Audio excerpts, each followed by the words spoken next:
just here live in the studio that's getting set up for you right now. We're going to check in with everybody. And again, there's a lot happening in New Orleans and beyond, and so we are honored that you've chosen to take this ride with us, and it is a fast hour, definitely a fast hour, but we're going to get it all the way in, Mama Fi. Yes, we are. So what's happening with you? Feeling good. So, as people know, if they've tuned in last week, and give thanks for WBOK, 12:30 a.m., we did a first part in a 3-part series about inferior motives. Inferior motives. Well, right. Called inferior motives, but I think putting inferior and motives together is unique because we're always talking about ulterior motives. But in this way, we're talking about internalized inferiority and how it's how we're displaying it in different ways, in very specific, important ways. So last week we did jealousy, and this week we're doing codependency. Right on. I think it's important for us to see how internalized inferiority comes out in our relationships, and also our relationship to America. Definitely, Mama Fi. And shout out for everybody who joined us on True Love Movement Tuesdays as well. That was a powerful show too, Mama Fi. Yeah. About why loving the black man is not enough. And not enough. If you missed that, check that out. That's available on the YouTube channel, as well as shout out to all our comrades who are working very diligently to organize behind enemy lines with regard to what's happening with schools in New Orleans. And we've offered a solution, a community solution, some years ago with a workshop called Fixing What's Wrong with New Orleans Schools. Yes. And that's also available on YouTube right now. As audacious as that sounds, along with the community, we've been able to come up with something that really solves all the problems and the woes and the ills that our people are fighting for. And, as far as education is far as education is concerned, yeah, particularly in New Orleans. And I mean, Mama Fire, I get it. I mean, I really get it. We've been looking at white supremacy for 400 years. And what we really want, we just really want what they have. We want to be able to impose something on white supremacy and make them do whatever it is that we say for them to do, whether they like it or not, because that's what we've been watching it happen to us for 400 years. So everybody wants to have that kind of experience. And so, in as it relates to our topic today, even this codependency, let's kind of open it up and talk a little bit about the idea of codependency and the many different ways that it manifests in our experience. Yeah. I mean, before I say that, though, you saying that our people want to exert some power onto white supremacy, I think truly our people want our children to be safe, and they want our children to be learning, and want our children to be healthy, and getting all our children need as far as education is concerned. I mean, you brought it up, Brother Shaq, because I was going to talk about codependency, then we started talking about education. Right. And so I just want to say that no, our people don't want to. They want their humanity to be seen, and I think that's what they want as far as what against white supremacy. And at the core of what we want is the best education space for our children. Sure. And so that is a human right. Education is a human right. Or as a civil right. Mm-hmm. But I think we're missing such a rich part of what we can do, such a rich part of our power. I agree. And on the education realm, but I think we can model the education with every system that if we pull back and decide to do for self, exactly, then it makes a difference. It makes a huge difference in how we feel about ourselves, how our children feel about themselves, And so, yeah, I think if we look on the macro, because we're going to do a lot of micro today, but if we look on the macro, we are codependent on this system, Brother Shaq. I think so. We are codependent on America. Definitely. Right? And it's really hard. People don't want to hear it. They want to say, I love America. America is the home of the free. I hear black people saying that. Patriots. I hear black people, and regular black people being like, I'm an American, and this, that, and the other. And yes, if you were born and raised here, you could say that, Right. But I mean, America ain't never had your back. Who in America got your back? Right. You know what I'm saying? And so we are codependent on the system. And so I just got a good understanding of how to talk about codependency, because codependency is usually often connected to like drug or alcohol abuse, substance abuse, where there's one person who's an abuser and the other person is an enabler, and that person just helps, loves them so much and thinking that quote unquote their love is going to change them, right? Or their love or their whatever they're doing is going to change them, instead of saying and being real about what's going on and dealing with it for real. Denial is a lot about, in a lot in codependency. And it's about just a dependent relationship going both ways, right? When we say that means going, that means both or two or together. And then dependency is relying on someone for your every need, especially for love, to actually feel like you're a good person, Right. So that was a little cloudy, but maybe you can clear it up. How the dependency goes both ways. Well, you broke it down very, very well, talking about the way that it is a two-part thing. It's not simply a one person or one-sided kind of relationship, and that both sides essentially need each other to function. But that level of functioning is what's in question. Yes. And I wanted to shout out our folks that are joining us in Facebook Live. We have Christopher Mercadale, our brother. We have our sister Sonia Maria, Tracy Elizabeth. What's happening? We have our brother, and brother, please forgive me if I don't get it, but it's Ola Boyega Tokumbo from the UK. So shout out to the UK. We worldwide with it. Yes. Sister Charlita joined in with us as well. That's my sister. This idea that one can't happen without the other is important. It's very important. It's very, very important, because it doesn't simply, in other words, we're talking about for something to work. You know what I'm saying? And so we're in this codependent relationship where we're inferior. We also in a superior-inferior relational dynamic in America from the very beginning of our relationship here, some 400 years ago. That's right. And through those 400 years, we lost the idea that we can be interdependent or at least independent. It's talking about Black people as a whole. Right. Our people, Black, Moor, Hebrew, Israelite, whatever you want to call our people, because it's important. I know it's important what we call ourselves, but we're using Black so that we all can understand. Common language. A common language, so-called Black people, just so that we can understand it. But what we're talking about is indigenous. Indigenous, meaning indigenous to this land as well as indigenous to the planet. Right on. And so I had a conversation today, which is a whole nother level that they took me on.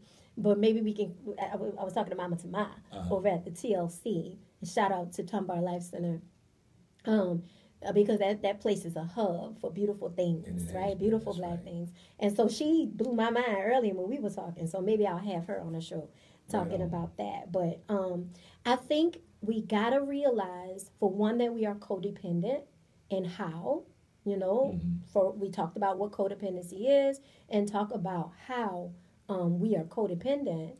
And we're talking about macro here as far as Black people in America, the government and the system. And we're also talking about micro here in your own relationships. Right. And because we're living dysfunctionally, right? Codependency happens in dysfunctional families. It happens in dysfunctional relationships. Period. A lot of the time. Relationships out of balance, relationships about, within a power struggle or something of that nature. And so realizing that we are also dysfunctional. We're dysfunctioning in America. Right. And being able to have an analysis on that dysfunction, that it is a moral failure on the part of our so-called Black folks.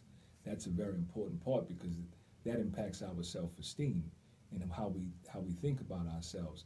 And we're only willing to confront a challenge to the extent that we have a sense of our power to be able to resolve it. So us staying perpetually with this collective low self-esteem and not having a full analysis on this codependent relationship leads us to think, or draw the conclusion that something must be wrong with us, and that's why we're in this dysfunctional codependent relationship. But this relationship is about resources and lack thereof, deliberately being controlled by the dominant culture, and it has been that way. It's been a patriarchal society in that regard from the beginning, and maintained so that those of us who are oppressed people will always need our oppressors. And if we always essentially need our oppressors through this codependent relationship, then we'll never want to break away and break free from them, because we think that our survival, our mere survival, we talked a lot about that root chakra living on the last few shows, it keeps us in that root chakra, where we're fighting or running or just go up a little bit into the sacral and reproducing, but we go right back down again, and that we essentially need to be in this oppressive relationship in order for us to have some kind of life. And they need us too. Absolutely. They need us too. This is a codependent relationship that we're having with America. Dysfunctional relationships do not acknowledge that problems exist. Right. Right? Indeed. So do we acknowledge? Like, I think about us in spaces, Brother Shaq. In spaces, people know how we're coming because we're very vocal about how we feel. Absolutely. And I do believe, I don't even care though, but there are spaces that we are not invited to. Absolutely. There are spaces that we are not welcome in, because I think people think it's divisive, or people think I don't even care what people think, and maybe we should ask. Right, we could ask for clarification. Or not, somebody. But I think we're seen as radical in some ways. You said that. Right, or like, I don't know. I really don't know. Like, we hate white people, or, we never say anything like that, Brother Shaq. This is the true love movement. Right. It's the true love movement. Right. It's not about hate at all, right? Exactly. And so we get confused, but I think people are confused. Well, yeah. I think in dysfunctional relationships, they do not acknowledge that problems exist. And if they don't, if they do realize problems exist, they don't confront, they deny, ignore, and avoid difficult emotions. Definitely. Right? Avoid it and escape from it. I think this looks like classic codependence. Right? And so also codependency can look like low self-esteem. Look for anything outside of themselves to make themselves feel better. Right. Have good intentions but end up covering for the sick person. Has a being needed complex. Right? I think those are 4 ways that you can see codependency, right? Yes. Low self-esteem. Definitely. We're looking at the macro and the micro, y'all. Definitely. I want to orientate y'all, make sure that y'all are on point. Macro and the micro. So looking in the mirror, as well as looking at the big picture of the black nation as a whole. Low self-esteem, look for anything outside themselves to make themselves feel better. Have good intentions but end up covering for the sick person. Ooh. Has a being needed complex. Ooh, that's heavy. And we know that's definitely our relationship with the dominant culture, that this whole being needed complex that you're talking about is a manufactured need. Yes. It's not a real need, but it's a manufactured need. And it is important that we go back and look at the plantation system, and then look at paternalism and understand the psychology behind those systems, that they were intended so that you would be looped into this codependent thing, that you cannot survive without the people who are oppressing you. So it helps us we've internalized the idea that we have a place, and our place is a subservient place. Yes. Our place is asking for permission. Our place is watching what we say. Our place is making sure we don't upset anybody, because there's a penalty for that. So see, we've been socialized into that. It's not so much that it's been explicitly said, or at least nowadays it's explicitly said, but we get implicitly that we don't want to, quote unquote, ruffle any feathers, and so we deny our own humanity in the process, though, and we're okay with that, because in a codependent relationship, this has been our role. So we accept our role in this dysfunctional relationship, and we protect sick America in the way that it has violated and dealt with us. We've talked for many years. This is our 5th year. But we've talked many years, Mama Fire, about how looking at the relationship between those who've come to be called black in America as a domestic violence situation. You know what I'm saying? Where where as the black people are beaten and violated and dehumanized, but we won't leave. And we keep going back, Brother Shay. and we keep making excuses. You were just talking about in this codependent relationship dynamic that we're covering for our abuser, because we should say what it is. Come on. You know, this is a codependent relationship is definitely an abusive one. It Yes. just has a superior and inferior power dynamic. But that's what it says. It says many codependent relationships are physically, emotionally, or sexually abusive. Mm-hmm. And so, listen to this: when codependents place other people's health, and I put comfort in parentheses, health, welfare, and safety before their own, they can lose contact with their own needs, desires, and sense of self. Definitely. Our people struggle with a sense of self. Definitely. Right? And we know what that comes from, collectivism as well as individual versus individualism. Right. But losing your own sense of self. So many people come and sit down and talk to me and tell me they just don't know who they are anymore. Right. You know, they just, and I ask them, did you ever? That's what I was about to say. Did you ever really know who you are? Well, okay, if you did, talk to me about that person. Right. Who is that person, right? Mm-hmm. So when codependent people place other people's comfort, welfare, and safety before their own, safety, you know, we have to be very careful. I say this every show, and I probably will say it every show from now on. We are at war. That's right. We are at war. And in codependent relationships, right, you are constantly at war. Constantly. And you say, no, everything's okay. Right. This is the codependent track of mine. Everything's going to be okay. Right. They're just going to, they're feeling bad right now. And it's just going to, when this president is in right now, and then once this president leaves, it's going to go back to same old America. And, there's a financial crisis right now. So this and that and the other. So you make excuses and you're not worrying about your own needs. Right. Your own needs. I wanted to shout out Mama Barbara Major, who actually coined the concept internalized racial oppression. Yes. And internalized racial inferiority, which was what inspired us to kind of look at this as in a broader dynamic. But one of the manifestations of internalized racial inferiority is tolerance. It is a manifestation of it, like tolerance, that you tolerate the dehumanization yes. as a normative sort of behavior, because this whole thing is about being socialized to know your role. So yes, in the codependent relationship, for it to work, everybody has to know their part and play their part, and that's what keeps it going. That when you know your part and play your part, and so in order for that to happen, you have had to internalize the ideas about what your part is, particularly if you do not have a sense of your own individuality or your own individual humanity. Yes, it's very so. This has been a multi-generational dehumanization process. This hasn't just happened to us, and we're saying this from a very analytical standpoint, family. We're not knocking our people or judging our people or saying that there's anything wrong with us, because there is absolutely nothing wrong with us, but something really has happened to the collective of us, and if we don't develop an analysis about it, but we can have some common language and some common sense about it, then we're going to be left with determining that something is wrong with us. And so we'll be walking around talking about, black folks, and black folks need to do this, and black folks need to stop doing this, and black folks need, all of that kind of stuff that you hear our people say,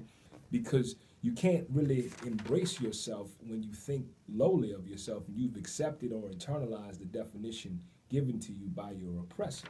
It's not intended for you to, and that shapes your behavior and the way you interact with your brother and your sister, because that is just a projection of the way you interact with yourself. That's right. Yes. And I heard you mention tolerance, and how confusing political correctness is, right? Because on one hand, they want to teach tolerance, teach how we're supposed to be tolerating people, tolerating other people's ideas, and then they say zero tolerance for this and that and the other, for it's so confusing because these are not natural laws. Not at all. This is not natural, what is happening to us. That's why it feels so bad, but we stay. And it says here, codependent codependent people feel choiceless or helpless in the relationship, but they are unable to break away from the cycle of behavior. They see it and they feel bad. You know, one thing about codependency is that the other person feels bad. Or they feel like a martyr, like, oh, woe is me, this is so hard, this is so heavy on me, but they won't do anything to change it. Right. They won't do it because it's like I said, codependent, where both people are depending, or both entities are depending on one another. Right. You know, like we have to be able to feel bad, because then when we help, we feel like a hero. You know, like it's crazy. And it's a lot like that drama triangle too. Uh-oh. Come on, tell us about the drama triangle. What you were talking about really just, I mean, I know, of course, I knew it fit, but it really, we can see it, family, when I'm talking about the drama triangle, where you have these three positions in a very dysfunctional relationship that's generally abusive, but certainly at bare minimum filled with drama. You have obviously the victim, the person who is enduring or being victimized. And then you have the perpetrator or the persecutor, depending on which one you subscribe to, but somebody who's doing the victim something. You have that particular position on the triangle. And then on the other side of that, you have the savior or the rescuer on the other point of the triangle. So you got these 3 points on this triangle: the victim, the persecutor, and then the savior. And so in a codependent relationship, typically the individuals in the relationship kind of run all the way around that triangle endlessly, again and again and again and again, playing the role. So for example, we know history. You know, history tells us that the way colonization works, it's worked as it has all over the world. So our people are going about their business. The colonizers show up and disrupt some things between some of our people. Then the colonizers go away. All hell breaks loose. The colonizers are sitting back watching and watching things really deteriorate. So then the colonizers show back up and say, hey, I notice you have a problem, but don't worry, we can help. And by that time, we're in such a bad condition that all we want is some kind of relief. So we tell the colonizer, well, come on in and help. And the colonizer says, cool, I got you covered. So the colonizer comes in and helps. We cheer them on. We're so grateful for them, you know, because we've been catching hell for so long. We forgot that they're the reasons that we're catching the hell, so we're so glad to see them. And then they show up and then they help us. And then we lift them up and we say, this is what we're talking about. We should be more like this. We should do it like they do. They have a wonderful standard and a really great model that works very, very well. And we should ascribe to be more this way than the way that we've been, because what we've been doing has been terrible for us. And so this particular scenario has happened all over the world, and it happens again and again and again and again and again.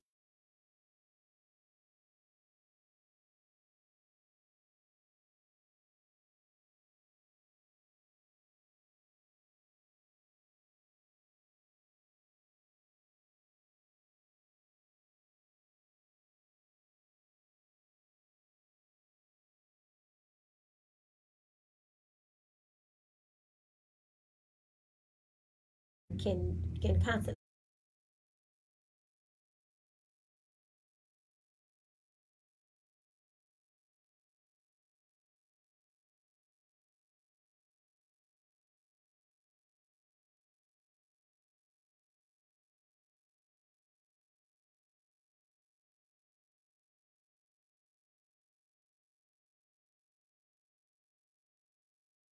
Switch positions. I mean, anybody can switch positions in a drama triangle, but those two can switch positions, and then the victim and the savior can switch positions. It can be in a codependent relationship, the codependent person feels like the victim and the savior in situations. And the thing about it is, we've got to disconnect from this white savior. We have to disconnect from it. And listen, there are white saviors all the time. Like, buku of the teachers that are in the charter school system right now have this archetype or this type of person, like, I've got to go into New Orleans schools and save these babies, and it's like, man, that's so fallible, you know, just the idea of it, because you're going to come in and bring something that black children don't have, right? You're thinking some black children don't have any love, black children don't have any, you know, common sense, they don't have any intelligence, right? Or they don't have anybody in our community that can do it. Sure. And they come in and they swoop down, and they, you know, and either they swoop back into their real life, you know, or they move up the ladder in these charter schools, right? And they become, you know, heads of this and heads of that, and, you know, all these different things, principals and directors and all these other things, and don't realize that they were playing this role and still continue to think they're playing it. Sure. And it's, you know, and then we talk about like white Jesus, you know what I'm saying? Or just the savior understanding that there is. People hate when I say this, but there is no one coming to save us. There is no one coming. Who's coming to save black people? Right. But the idea, though, just the whole idea that someone is needed to come save you is a very disempowering concept. And so, but the concept is all entrenched in religion, all entrenched. But I'm hearing you. But it's also entrenched in enmeshed in our people's minds. Correct, because we've been socialized like that. Yeah. From the plantation, and they look just like white Jesus. That codependent relationship. You see, again, it's disempowering because someone else is going to come in and do it for us. All we have to do is wait and be patient and accept whatever is going on until one day somebody's going to come. I mean, what that does is that reinforces the notion that you, as an individual black person, or even the collective of us as so-called black people, lack any power over our own circumstances. And so in this codependent relationship that we're laying out here, this wreaks havoc on our ability to relate to one another, because then we're looking outside of ourselves for power. And we're walking into or trying to co-create dysfunctional relationships with folks looking to borrow their power because we don't have any. And if we're able to see some power in them, then we want to force them into some sort of submission, because that's the way we've been socialized by watching the dominant culture, that power is something that one entity has over another, or one person has over another. That's been our orientation to power, as opposed to the ability to create your own reality, or rather to define a thing and cause other people to accept your definition of that thing as their own. That's power. See, that's the definition of power, but we've been oriented in a way that power is not something that we got, but power is something that those people who have oppressed us and who kidnapped us and enslaved us, and those of us who are descendants of those people, as well as those people who are already here, power is something that we don't see in ourselves, but yet we see outside of ourselves. So part of this codependent relationship is our relationship to power. That's what we want to cozy up and be next to power. We want to be like power. We want to have positions of power, but that's not exactly having true power. That's right. And so I have some questions that I would like some engagement with. And so we're going to ask people to call, especially first-time callers, to call the solution line, 504-260-9265, or that is, again, 504-260-9265, to call the solution line, because I'm going to put out some questions that I need our people to listen to and look at from both the macro and the micro understandings of codependency, right? We've taken half hour to talk about codependency and give us a good understanding of it. And then these are some questions that I created along with some things that I was researching to kind of show us if we're codependent or not, right? Very good. So please call in to the solution line, or on Facebook Live. Definitely answer the questions, or you know, whatever you think. All right, number one, and Brother Shaq, I love if you followed up with your insight. Do you keep quiet to avoid arguments? Do you keep quiet to avoid arguments? Now that's a very good question, Mama Fi. Give us another. Okay, 2. Are you always worried about others' opinions of you? Now we get micro. Are you always worried about what others opinions? I think that's macro too. Definitely. we go into spaces with each other, or we go into spaces with the diverse spaces, quote unquote, right? And we don't even say black people. We won't even say, we say black people, we point to our hand and rub it. You know what I'm saying? When we talk about white people, we point to the inside of our hand. Right, or we be like, tell people like, winking and stuff like that. True. We are worried about what we say, and them people, and they got their pants down, that's a doggone shame. And those kind of people, and they make us look bad. They make us look bad. Make us, as a people, make us look bad. Because y'all company. worrying about what other people think about you. Right. Period. Because you care deeply about what white folks think about black people. Right. And there's a long history of that. And it's built in that codependent relationship where the white folks had the reward or had the ability to, control resources, which they still, in fact, do control resources. So built into our navigation of that system has been, let's make sure we don't offend or upset anyone from the dominant culture because we're going to have to pay for that. So we've long lost connection with, again, what's real for us, and we're more preoccupied with what other folks think, Mama Fire. Yeah, and you know what, Brother Shaq, from young to old, when my sisters come to our healing space and sit on that sofa, they often are saying that they hate it, but they care so much about what other people think. Mm-hmm. And I remember when I was changing and transforming, I remember that that's what was stopping me. And I had to unplug from that. I had to and say, whose life is this? Right. Whose existence is this? Is this all this potential that I have in me? All of these ideas and all this creativity? Who's navigating this ship? Right. Who's in charge here? Who's in charge here?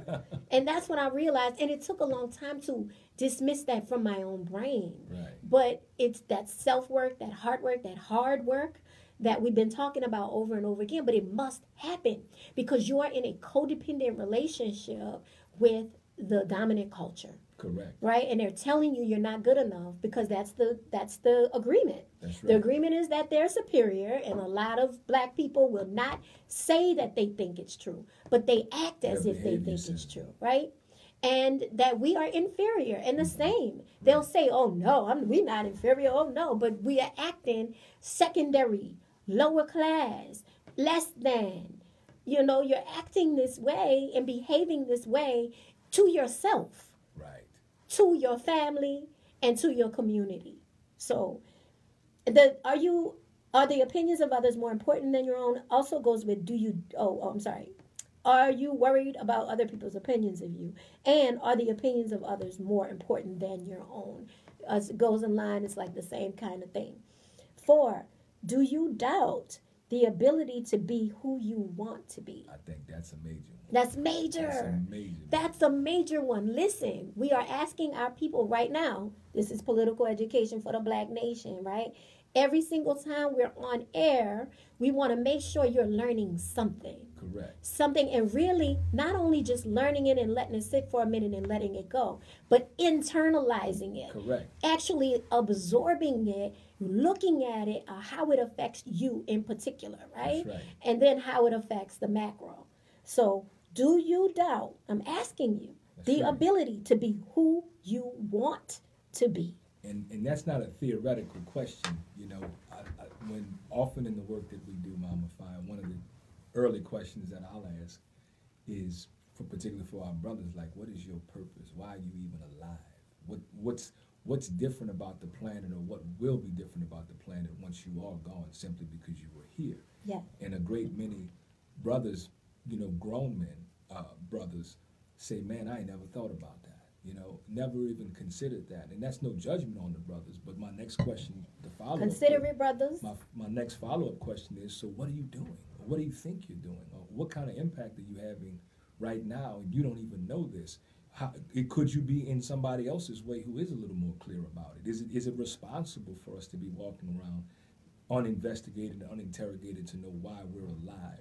And so in order to even ponder those kinds of questions, you have to have a sense of your own power and your own personal abilities to be able to do something. There's just no other way. So if you don't even have that, Mama Fire, I would say we're definitely in a codependent relationship. And let me say this. On the macro and the micro. Yeah, the macro level is so serious, Brother Shaq, because when you talk about a powerful, self-sustaining, strong a nation able to do for itself in every single way, and I'm talking about a black nation, like a vision of our own nation, people be like, ha! Right. They want to laugh and they want to be like, girl, y'all crazy with that. You know, they're in complete denial, in complete doubt of what can happen for us, that we can provide for ourselves. Why is that scary? Well, why does that seem like it can't happen? And what we know is it has to be able to happen in your mind first. Right. In order for it to even happen, you have to know that it's possible. That's right. In order for it to actually be possible. And people, the thing about it is, you're in a codependent relationship, you don't want to leave. Now we get. You don't want to leave. Now we get. You think you in hog's heaven. You think, okay, wait a minute. I done seen the documentaries on Africa. Right. I don't want to go there. Not thinking Africa is a whole continent, my people. That's you know, just like you don't want to go to some places in New Orleans East. Right. You know what I'm saying? Right. My sister Ranika talked about, somebody was telling her about famine in Africa. She said, you haven't seen famine in New Orleans? She said, just drive on Claiborne and see our people under the Claiborne Bridge. 40% of the cities in Come on. It's time for us to wake up and realize that we are powerful enough to be what we want to be. That's right. On the micro level and also on the macro level. I'm sick and tired of seeing my people the way they are. Correct. To the point where, as a futurist... That's right. That's right, huh, Brother Shay? That's right. As a futurist, I actually have to take my time, sit with myself, close my eyes, breathe, and visualize what the black nation gonna be. That's right. Visualize what it can be. Visualize what it will be. It must be. That's for right. my children and my children's children and my children's children's children who are also going to be connecting to your children and your children's children and your children's. Listen, y'all, this is serious. That's right. That's right. But it doesn't happen until we at least can look at ourselves in it. What you just described was that whole, again, that drama triangle, Mama Fi. You know, we want to, we can latch on to being the victim in the relationship. That way we're waiting on the savior to happen. And as soon as the oppression lets up just a little bit, we say, well, you know what, they're not so bad. You know, or we identify, you know, we remember that show years ago we did on Stockholm Syndrome? Yes. You know what I I'm was saying? thinking about that as I was writing these notes. You know what I'm saying? The Stockholm Syndrome. You know, we've been talking about this for years, family. This isn't a response to something that just happened in the news. You know, we've never operated like that because we understand that the things that are pressing on our people and down pressing our people are not headlines. You know, that we are at war and we've been at war, and the reason we talk about these kinds of things and we think about these kinds of things and we sit with these kinds of things is so that we remember that we're at war, and that helps keep our sanity. See, your insanity comes from not knowing the reality of your situation through this codependency, through this denial, through this tolerance, through all these kinds of things. That's where you lose your sanity. You see what I'm saying? So you're operating from a place where you're not sane, you're not making sane decisions. You're making decisions that are in the best interest of the people who are doing you harm, essentially, Mama Fi. That's right. I like this one right here. Can I read that one? Say it. Do you have trouble saying no? Do you have trouble asking for help? So indicator of being in a codependent relationship is you have trouble saying no. Now, I know so many black folk, particularly black women, Mama Fire, that just never say no, that will burn themselves out, run themselves into the ground, and never, ever say no. As a matter of fact, they feel as though they can't say no. I mean, I watched them get sick and develop cancer and die so much that they didn't say no. You know what I'm saying? And they can't, and you know what, no, go ahead. Go ahead, no, please. I just want to say as an aside, that is part to what we learn from sexual abuse, those of us as survivors. We learn that you can't say no. Right.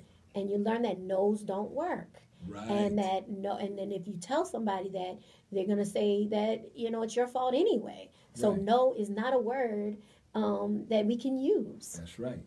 So as you can see, just from that very quick example, Mama Fire, that you laid out, that abuse overlaps or intersects, that regardless of we talking about sexual, psychological, emotional, physical, all these different abuses that are very, unfortunately, normative kinds of situations for black people here in America that have been this way for 400 years.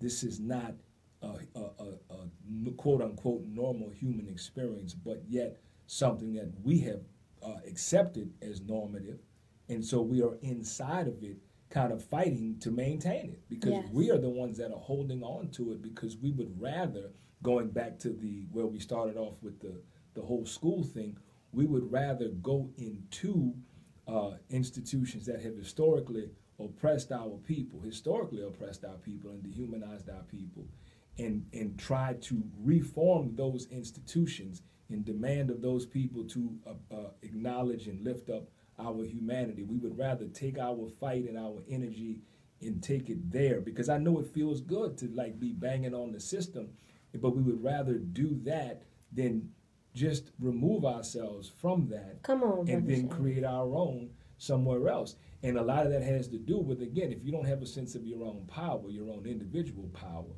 you definitely don't have a sense of the collective power of your people, and you don't have confidence that there could be anything different. So you don't have authentic relationships, so you don't have trust. All of these basic elements that would allow you to be a more cohesive group and put your gathered power together are missing in the midst of remaining in a dysfunctional codependent relationship that somebody put you in. That's the other part. We were forced into this That's relationship. right. Yes. We didn't sign up for it. Yeah. We were kidnapped and forced into it. That's right. So listen, we are wanting some feedback, and we still got some more questions, Right. so that we can look. But I'm asking for first-time callers. Don't be scared. And we got some stuff happening The on the... solution line. Okay. Yeah, we got some stuff happening on the thing. Let me see. Sonia Maria says, no, after one finds their voice, you're comfortable with yourself and your voice and your decisions. So it's about doing the investigation. Shout out to Baba L, because he's joined us as well. She says, speak to the brothers, because they are oftentimes unaware and not encouraged. Mm-hmm. Let's see, Tracy Elizabeth, what are you doing to make perpetual changes? Okay. Internal conflict. Let's speak to that, Mama Five, because we don't want to leave the plantation, do we? Even if it's in our mind. Mm-hmm. You know what I'm saying? Wrestling. That's where it starts. That's Right. where it is. That's where it lives. Right. In our mind. And internal conflict is serious. Ooh. That's what all of us are going through when you believe that that you're not in alignment. And so I mean, if your mind is saying something, your heart's saying something, your body is saying something, and like I said, spirit is saying something, there's a conflict there. Right. Your mind is saying, oh, this, oh, we got to be free from this, and your heart is saying, but how could I leave America? Because, this is where I've always lived, or whatever the case may be. That internal conflict is difficult to get through. And I think journaling, believe it or not, because journaling helps make real the thoughts that lay in us. We can perpetuate thoughts over and over and over and over again. But when you write them down, they materialize. Well, they are tangible. Mm-hmm. They come in on a paper, and you can see it. Right? You can see it. So that means you can actually see this is, in conflict with this. And these are both in my mind. So you can make a decision and say, what is it that I really know? Right. Not what I believe, not what I'm thinking, because sometimes we can't really trust what we're thinking. Right. It's what you know. It's what has been proven and that you know, right? This one is serious too. Do you feel like a bad person when you make a mistake? How people feel like bad people, period. Right. The internalized inferiority. They create an understanding that you are bad, that you are no good, that you are less than. If you make a mistake, you are the mistake. Yeah. You know what I'm saying? And so then we attempt to try and be perfect, and that never works, because we simply don't have all the resources that it would take to appear perfect. And it's important that we say that out loud, that our potential for being perfect in a very dysfunctional and oppressive situation is not going to ever happen. So then we're going to feel bad about our shortcomings, and then, thus making more mistakes, thus feeling bad about ourselves for making additional mistakes. And so that I wanted to speak to that. The sister asked about speaking to the brothers. In this codependent relationship, as I was working with some brothers earlier, well, not earlier, but on this past week, we were talking about what it looks like for black men to say words that they never say. These two words, I'm overwhelmed. Right. The black man never says I'm overwhelmed, but the way we can tell when a black man is overwhelmed is he just disappears. He stops showing up. He doesn't call, he doesn't come around, he doesn't say anything because he's retreating, because he feels really badly about himself. He feels as though he's the mistake. If he's coming up short or unable to do something or whatever the case is, he just doesn't come around anymore. That's how it looks when the brother's overwhelmed and he's trying to figure it out. He's all in his head and not so much in his heart at all. But yet his heart is hurting, but because he's not able to really go downstairs, he don't have no language for that. So he's trying to rationalize and reason through what he's experienced with a very, very limited toolkit that ain't even swinging at what's really confronting him. You know what I'm saying? So he's within that codependent relationship. He's looking for someone to pull him out of that. And oftentimes, you know who pulls him out? Who? The black woman. The black woman, the codependent relationship dynamic in that where we are looking at each other to do for the other what we are not willing to do for ourselves. That's right.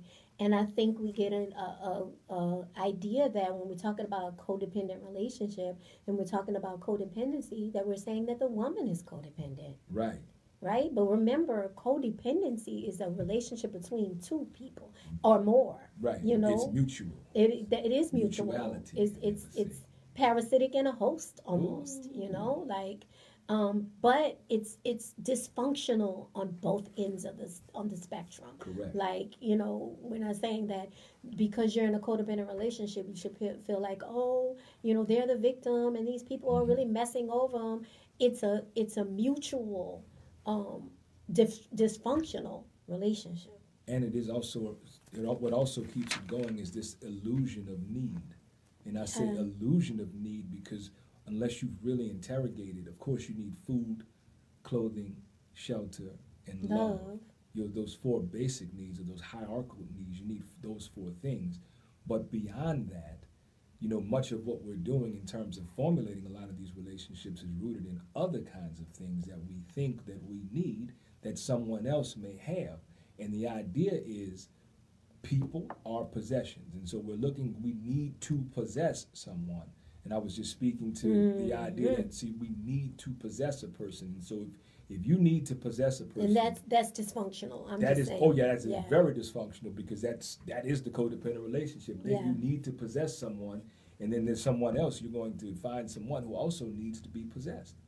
And so the two of you can get together and have this incredibly dysfunctional relationship that you've decided is just very normative, because I need you to do this for me, I need this to happen, I need that. Like, we have all these needs that we're unable to meet, so therefore we burden other folk with meeting those needs for us. And then back to that drama triangle, when they are unable to or unwilling to, then we become victimized by them, and then we act a certain way with them until they acquiesce, and then they meet those needs, and then we say, see, that's all you had to do was just meet the needs, and then we wouldn't have had all this drama. That's why they call it a drama triangle.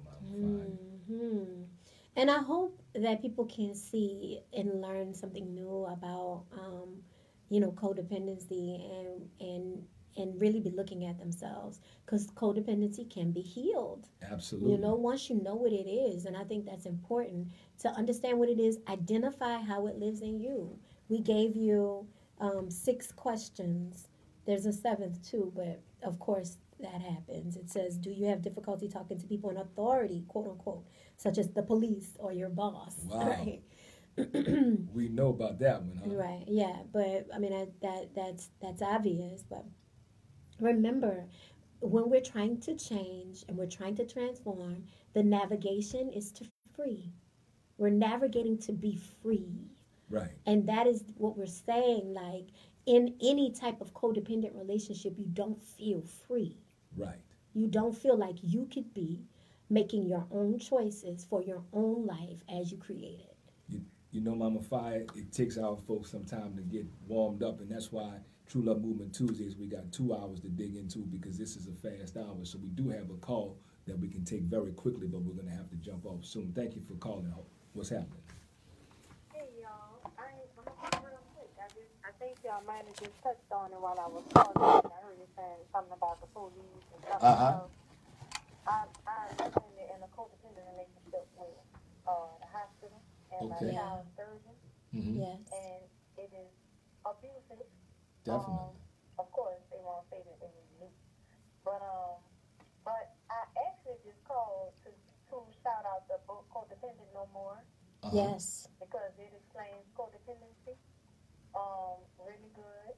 I read a good bit of it. Right. Yes. And thank y'all for always offering solutions, because they help a lot, you know. Right on. And keeping it real. Right on. Keep it real. Right on. All right, Thank you, thank Mama. you, We Queen. appreciate you We calling appreciate ahead. it. And the Codependent No More book is centered because, remember, codependency came out as something relating to addictive behaviors. Right. So one person may be an alcoholic, and then his wife that covers for him, or that buys him alcohol, or never calls a spade, never says that you have a serious problem and you need help. You know, that just says, oh, I'm going to continue like cleaning up after his vomit, and I'm going to continue to, because I love him so much and he loves me and I'm here for him, and those kind of things, right? That's right. And so in that case, we kind of think, oh, codependency is only for that. But we have to broaden the idea of codependency and say that we are cleaning up the mess of people because we feel like we're not good enough. Right. We're cleaning up the mess of America, saying, if you fix this law, if you make this policy, right. if you do this, then we'll forgive you, or it'll be all right. It'll be just all right that we can stay in America. You know what I'm saying? Like, instead of saying enough is enough, you need help, you crazy, y'all sick, y'all need help, and we are ejecting ourselves from this situation. That's right. Removing ourselves from the foolishness. Right, and I think I know we're close to end, but you had said something about moving and then creating, but I think. Yes, as far as your mind is concerned, we definitely have to move our minds and then create. But when we're talking about creating, not systems, but creating what we need, right, to be able to do for self, we need to be doing that now. That's right. Like people say, yeah, let's eject. And the thing about it is, we don't have everything that we need to be able to do that. That's right. So we're always going to have to go to Entergy, quote unquote, right? And I know some places that are actually doing it for themselves. That's right. And you have to be at a certain mind frame to even just get there, correct. Right? And I think the mind frame is navigating to free. That's right. And if you're not there yet, you're in this codependence with America. Definitely. If you're not navigating, and the spirit is the navigation tool, right? And the one and desire and the goal is free, is getting to being completely liberated. If that doesn't make you excited to say, I can do for self, right. And we can do for self because of Ubuntu. That's right. It has to be done. And so, speaking of an interdependent relationship, because essentially that's the goal. And that's interdependence is a beautiful thing. We have to please donate to the Kickstarter by November 24th for Community Book Center. I dropped the link in the comment section on the page, but it is for the Raising the Roof at Community Center readathon. But we want you to make sure you're donating by next Saturday. They're about 50% of the way there. Everybody always talks about, Community Book Center and how important Community Book Center is to our community.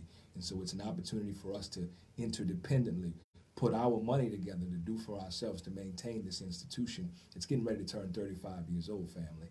And so, every year, you talked about Ubuntu at Kwanzaa during Ujamaa, and every night, Mama Vera leads the Harambe, where we're pulling it down, we're pulling it together. And so this is an opportunity to pull it down and pull it together for our sisters who have been there for us for 35 years. We want to ensure that they have at least 35 more families. So, yeah, definitely. So donate donate, and then donate. Yes.